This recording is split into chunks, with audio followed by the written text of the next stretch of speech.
everyone. So, assuming you're over the age of 12, you've probably read the title of this video and went, wait, what the fuck? Are you insane, Tanner? Sword Art Online sucks. Or maybe you just haven't seen it. But just wait a minute, hear me out. I hate SAO as much as I hate myself, and that's saying something.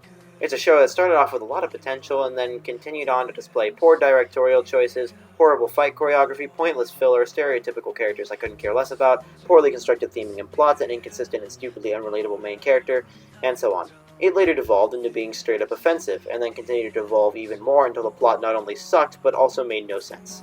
And then it got good for a few episodes, but that's not what this video is about. You probably think I'm going to go off on a wild tangent about how the show is good for the community, or is a good example of bad anime for newcomers so they have their expectations low, or how I love hating on it or some complex reason. But really, my reason for being excited for more SAO is just that it means we'll get more SAO abridged from the YouTube channel SAO Abridged. Assuming nothing goes wrong, their current plan is to abridge all of SAO, which is really great news. Why? Well, if you don't know, this series isn't your average abridged version. It's not just funny, it's also good. Like, really good. Of course, it's not perfect, since it's still constrained by the shitstorm that SAO actually is, but I think you'll be shocked with how much this YouTube web show can actually fix. First, let's talk genre. Actual SAO is an edgy, fight-to-the-death action series that pays little regard to its own theme. Abridged SAO is basically that, except with a bit of a rom-com spin on it. The lighter tone actually fits the atmosphere of the game and characters much better, and it actually has themes that line up with the mood and what's happening on screen. In other words, it's an actual cohesive narrative. But that's just the icing on the cake. I know what you want to hear about. The characters. Let's start with the main character, Kirito.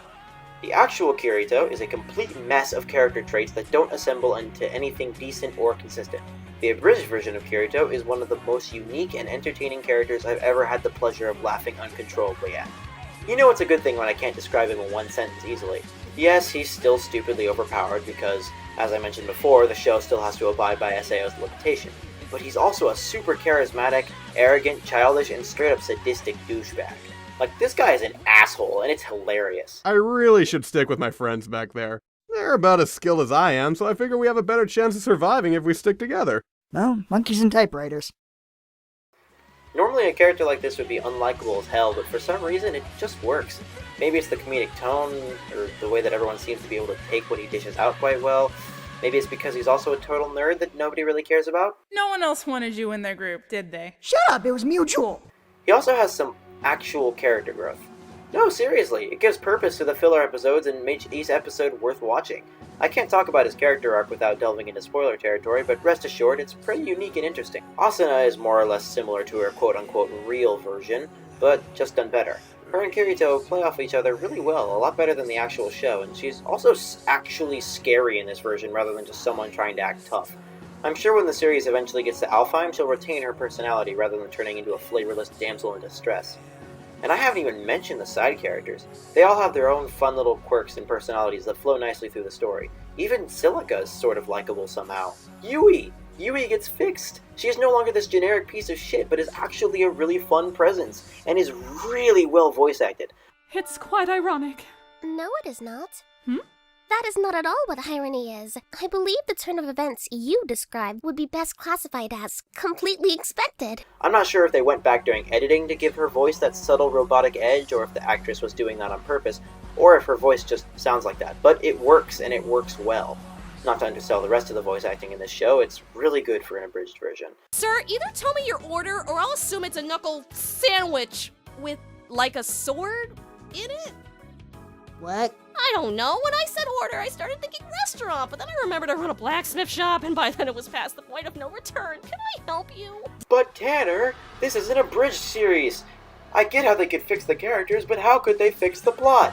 Well, as I mentioned before, it's not perfect. They are using SAO as source material after all, so there's bound to be some flaws, and they can only make so many changes without animating something completely new. But they do their best to make changes where they can. By calling back to earlier episodes and characters, they make the show feel a lot less all over the place and more like a coherent plot. But the main thing they do is probably not what you're expecting. They make the plot a lot more character-driven. Wait, what? Well, obviously it's still plot-driven overall. They still have to get stuck in a video game, all the same stuff still has to happen, etc., etc. They do make changes where they can so that their characters and tone remain consistent, but as I've said, there's only so much they can do. But from episode to episode, it's not the plot that's focused on. but rather how the characters interact with the plot.